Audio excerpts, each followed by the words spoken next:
One touch education channel પર તમારું સ્વાગત છે। આજે આપણે ધોરણ 12 ભૂગોળ વિષયમાં બોર્ડ પરીક્ષા 2025 વિભાગ ડી એટલે કે 3 ગુણના પ્રશ્નો તૈયાર કરીએ। 1. સંભવવાદ વિચારધારા સમજાવો। સંભવવાદ શબ્દનો સર્વપ્રથમ ઉપયોગ લુસિયન ફાવરે કર્યો હતો। ભૂગોળવેત્તા પોલ વિડાલ ડી લા બ્લાશે આ વિચારધારાનો પ્રચાર કર્યો। સંભવવાદ પ્રકૃતિની સરખામણીમાં માનવને મહત્વનું સ્થાન આપે છે। સંભવવાદ માનવીને સક્રિય સ્વરૂપે મૂલવે છે। માનવીને જ સંભાવનાઓનો સ્વામી ગણવામાં આવે છે। પ્રકૃતિના તત્વોનો કેવી રીતે અને કેટલી માત્રામાં ઉપયોગ કરવો તેનો નિર્ણય માનવીએ જ કરવાનો છે। ક્યાંય કશી અનિવાર્યતા નથી, સર્વત્ર સંભાવનાઓ રહેલી છે। 2. નિશ્ચયવાદ વિચારધારા ચર્ચો। આ વિચારધારા મુજબ મનુષ્યની બધી જ પ્રવૃત્તિઓ અને ક્રિયાઓ પ્રાકૃતિક પર્યાવરણ દ્વારા નિયંત્રિત થાય છે।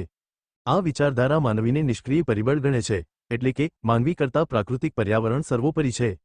કોઈપણ માનવ સમુદાય, રાષ્ટ્રનો ઇતિહાસ, માનવ સંસ્કૃતિ, માનવીની જીવનશૈલી, માનવીની વિકાસની માત્રા વગેરેને પ્રાકૃતિક પર્યાવરણ અસર કરે છે।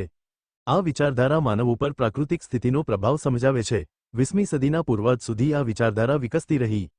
એરિસ્ટોટલ, સ્ટ્રાબો, કાન્ટ, હોલ્ટ, રિટર વગેરે વિદ્વાનોએ આ વિચારધારાને અનુમોદન આપ્યું હતું। કુમારી એલન સેમ્પલ તથા હેસ્ટિંગ્ટન આ વિચારધારાના પ્રખર સમર્થક હતા। 3. વ્યાપારિક પશુપાલન વિશે ટૂંક નોંધ લખો। પશુઓ દ્વારા પ્રાપ્ત થતી પેદાશો વ્યાપારિક દૃષ્ટિકોણથી વધુ પ્રમાણમાં મળી રહે તે પ્રમાણે થતું પશુપાલન એટલે વ્યાપારિક પશુપાલન। જેના લક્ષણોની વાત કરે તો તે વૈજ્ઞાનિક દૃષ્ટિકોણથી થાય છે। પશુઓને ઉત્તમ પ્રકારનું ઘાસ અને અનાજ ખવડાવવામાં આવે। પશુઓની ઓલાદ સુધારવા, સંકરીકરણના પ્રયોગો કરવામાં આવે છે। પ્રાણીઓને થતા રોગોનું નિદાન કરી તેમને દવાઓ અપાય છે।